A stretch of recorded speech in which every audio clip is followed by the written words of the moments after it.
want to start with you. Yeah, we're starting a little, Yeah. what is this, a podcast, a video podcast, an audio, a blog. It's many things, right? I spoke to you. I was introduced. You were introduced to me by some friends. Previous patients. It was some patients. Okay. And then I said, "What do you do?" And you said, "You're a gig." Mm-hmm. And that's what I need. You came to help me with my website and with our campaign and everything else. Mm-hmm. I looked at you and I said, "You are half dead. You have no immune system." And you said, Yeah, I said that was right, and today I think is the start of what David and I want to do is show people's full stories, because on our YouTube channel, on our videos, you see just a small piece, right? You see just before the treatment, just after, but a lot of people have this same story. A doctor got me into it, or I was taking very little and then I got put on Suboxone, or back pain. We see these stories over and over again. So today, David and I are going to start with our own stories of addiction. Both of ours are actually the same thing as many of our other people that come and see us. Like we're most of the people that we see are not people that willfully they decided one day I'm going to get addicted to heroin, and they went out and got addicted to heroin. That never happens. It's something that causes but it. you weren't even on any for me, drugs. I mean marijuana. It's it's not, and no matter what people say, marijuana is not on the scale of heroin or whatever. But when you're a daily habitual user of marijuana every day, it is the same. It's the same pattern, just without the withdrawals. It's the exact same pattern. It does causes a lot of destruction, especially it can make you psychotic. Yeah. So for me, you were asking, my story. It started when I was very young. I was pretty much born this way, as far as I've just been sick. Like you said, I had no immune system. I had a disorder that made it very difficult for me to eat, and then because I'd have stomach aches, and then when I would eat, I wouldn't process things. It would just pass right through me. And then on top of that, my thyroid was messed up, so I would sleep 12, 16 hours a day if I wanted to, and I wouldn't have energy, and all this stuff. It just kept culminating. Like, I remember feeling very normal when I was young, but then somewhere around puberty, my life kind of changed to where all of a sudden I went from sleeping 6-7 hours and being a very light sleeper and having lots of energy to all of a sudden I would sleep 12 hours and then 14 hours, and they said, "Oh, it's normal, you're a teenager, teenagers sleep that hours." And I was like, what sicknesses do? I was like, no, that doesn't seem normal. It is normal for somebody to sleep 12 hours on the weekends, 14 hours once every couple months, but I could do it every day. I loved to sleep. Sleeping was it was one of my favorite things, because my body just felt like it needed it constantly. And I don't know how many years of high school and middle school I spent eating just chicken and rice, because anything else I ate would just destroy my stomach. How many times did you get sick?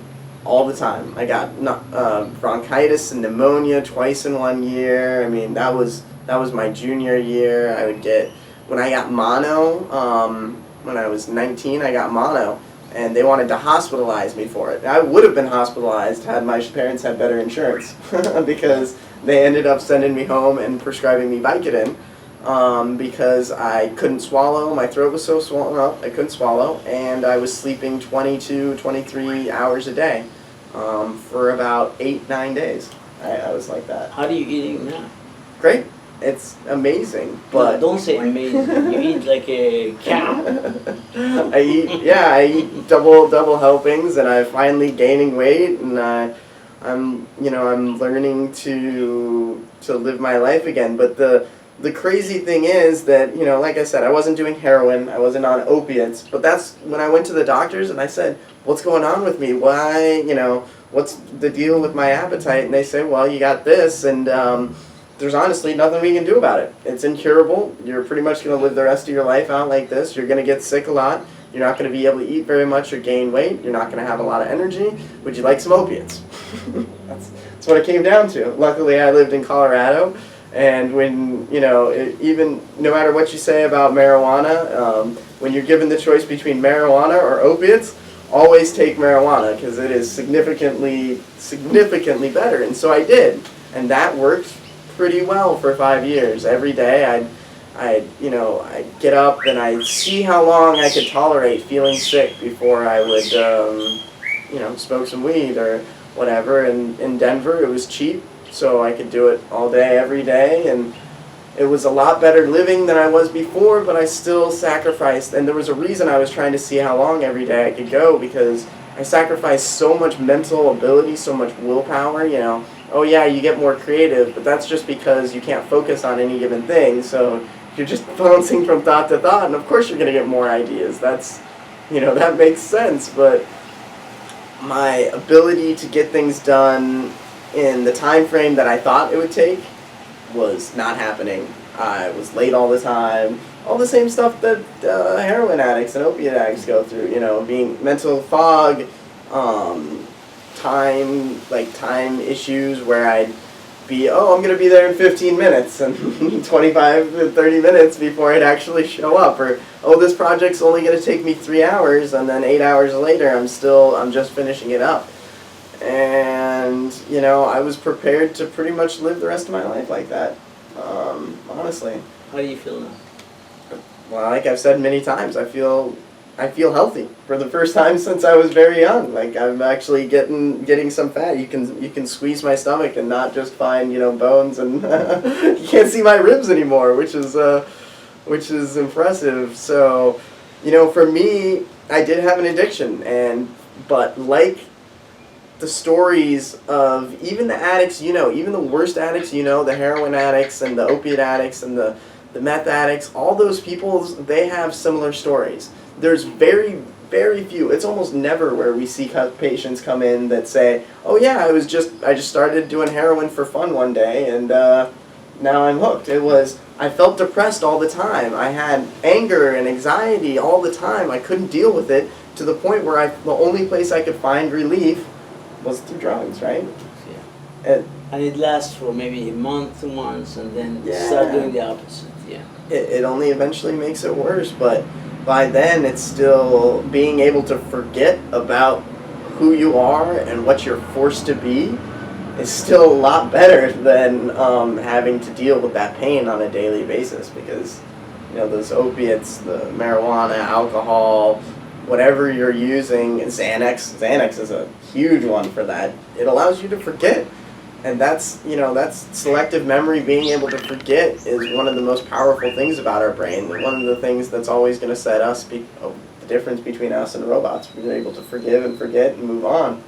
And if you're reminded about, that you think you're a terrible person through depression, or if you're reminded that you're sick and you're going to die young every single day, it's really hard to live that way.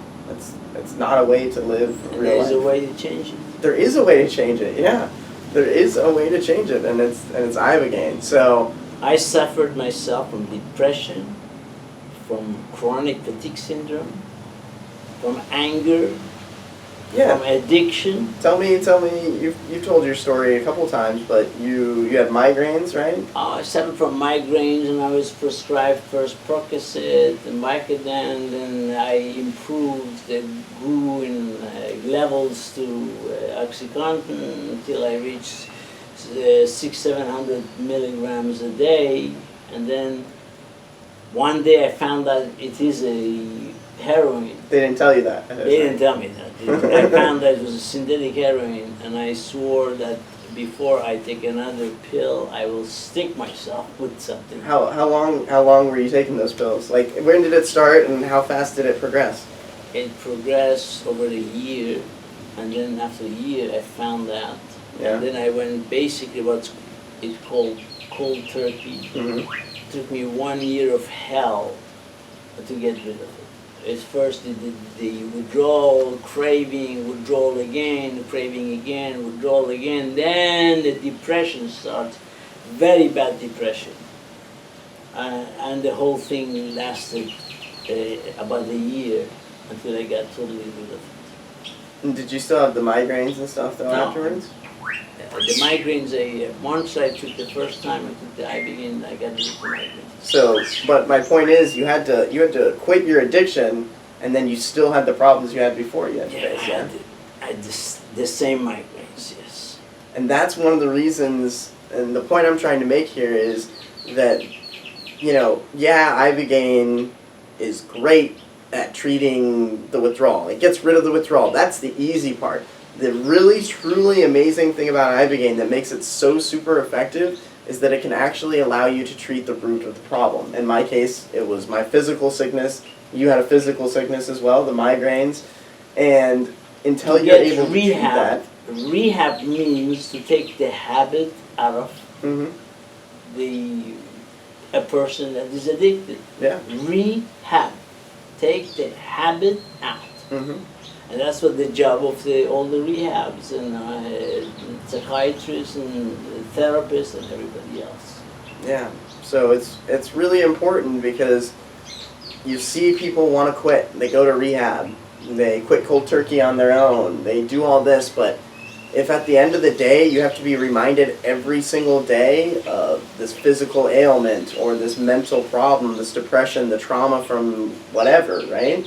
It's so impossible, it's so hard to not go back to using again that it's just a matter of time. Impossible. It's just a matter of time. It's possible. You could spend 2-3 years in therapies and hypnosis and all this stuff, and it might deal with it, but with Ibogaine we tell people a lot of times, we're able to take a year or two of therapy and your mind does it all with itself in a day or two.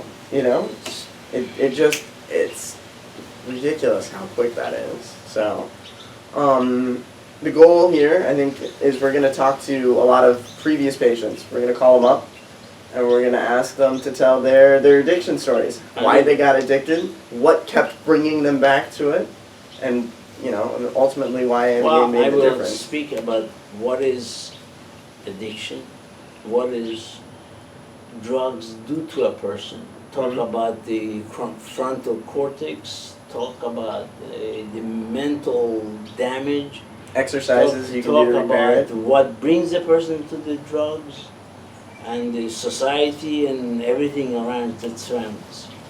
We're gonna try and really make it so that you can see that your story's not unique. Honestly, like if you're watching this and you're addicted, or if most of the people that actually watch our videos are husbands and wives and parents of people that are addicted, and you got to realize that their addiction has really hurt your life, but more importantly, it's not their fault. It's almost never their fault.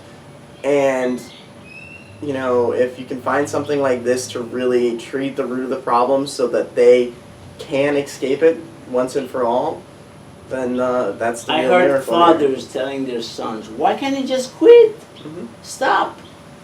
They said, well, let me give you some heroin for a few days and let me see if you can quit. Right. And then let's tack on some depression and PTSD and see if you ever want to quit. Because that's the problem. You just don't want to quit. If you have to live every day depressed, why would you want to quit? Which Ibogaine takes care of the depression, PTSD, treats the real root of the problem. Other diseases. Yep. All right. Well, we're going to try and do one of these a week, and till the next one, right? Yeah. I'm talking to you. Husband, wives, parents, grandparents, children, brothers, sisters. Are you waiting for a disaster until you come and get the treatment? Subscribe to us, call us. We can help you. We can get this disease out of you. We are doing it for 8 years, 3,300 people.